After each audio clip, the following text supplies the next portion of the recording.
हाँ, तो अब हम आते हैं अपने नेक्स्ट टॉपिक पर, यानी कि इसी से आगे बढ़ते हैं। अब अगर मुझे एंगल ए के लिए त्रिकोणमितीय अनुपात निकालना है, तो जैसे त्रिभुज हमारा ये दिया हुआ है ए बी सी, तो ए के सामने की भुजा ए, बी के सामने की भुजा बी और सी के सामने की भुजा सी, तो बी 90 डिग्री हो गया। अब मुझे एंगल ए के सापेक्ष लेना है, पहले तो सी के सापेक्ष निकाला था हमने, ये वाला जो था, अब मुझे हमें निकालना है ए के सापेक्ष। तो अब हम देखेंगे कि ये हमारा आधार का काम करेगा, ठीक है, और ये हो जाएगा लंब और ये हो जाएगा कर्ण। अगर एंगल सी लेते हैं तो ये आधार होगा और ये लंब होगा, बस ये चेंज हो जाएगा। एंगल ए लेते हैं तो ये, क्योंकि इसे उल्टा आप वैसे देखिए, अगर हम इसे इस तरह से ले लें, मोड़ लें, तो ये हमारा आधार हो जाएगा।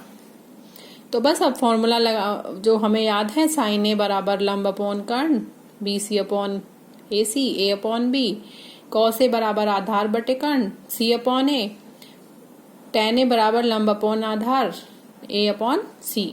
और अगर मुझे कॉसेक ए निकालना हो आगे के तीन, तो कुछ नहीं करना, साइन का उल्टा कर देंगे, तो बी अपॉन ए हो जाएगा। सेक किसका उल्टा हो जाएगा, बी अपॉन सी हो जाएगा। कॉट हो जाएगा सी अपॉन ए का, ठीक है। अब हम आते हैं क्वेश्चन पे। एग्जाम्पल, यदि त्रिभुज ए बी सी में एंगल बी 90 डिग्री का है, सी इक्वल टू 12 सेंटीमीटर तथा ए इक्वल टू 9 सेंटीमीटर हो, तो cos C cos A cot A cosec A तथा कॉस सी के मान निकालिए। तो किसी के भी मान हमसे पूछे जा सकते हैं। तो सबसे पहले तो त्रिभुज बना लेंगे अपना, त्रिभुज ए बी सी। तो यहाँ पर उसने सी ए बी सी हमने ऐसे माना, आप इसकी नंबरिंग ऐसे भी कर सकते हो, ए बी सी। तो अब हमें इसको बी 90 डिग्री का दिया हुआ है, तो इसलिए बी यही रहेगा।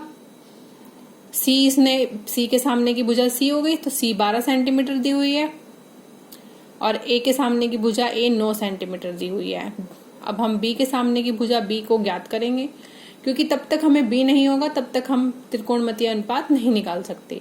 तो बी कैसे निकालेंगे, हमारा समकोण त्रिभुज है, तो हम इसमें पाइथागोरस प्रमेय का यूज करेंगे। क्या होती है पाइथागोरस प्रमेय, ए सी का square equal to A B का स्क्वायर प्लस बी सी का स्क्वायर। अब यहाँ पर इनकी वैल्यू पुट कर देंगे। बी ए सी तो हमें पता ही नहीं निकालनी है, ए बी की वैल्यू 12 और इसकी 9, ये 144 81, यानी कि बी स्क्वायर इक्वल टू 225, तो बी की वैल्यू आ गई 15 सेंटीमीटर। तो एंगल ए के लिए सबसे पहले इसने हमें क्या पूछा है, कॉस ए निकालो। तो कॉस ए क्या होता है, आधार अपॉन कर्ण। तो आधार तो ये होगा और कर्ण होगा बी, यानी कि सी। तो 12/15 यानी कि 12/15, इसको हम डिवाइड कर लेंगे 4/5, मतलब जितना सिंप्लीफाई कर सकते हो। इसके बाद हमें निकालना है कॉट ए।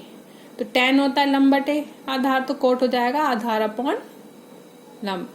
तो आधार क्या है हमारा ए बी और लंब क्या है बी सी, तो यानी कि 12/9, तो 4/3। इसी तरह साइन ए निकाल लेंगे, साइन ए की वैल्यू 9/15 आ जाएगी। कॉसेक ए निकाल लेंगे, 5/3 आ जाएगी, क्योंकि साइन ए 3/5 आ जाएगा ना, तो इसका उल्टा हो जाएगा जस्ट।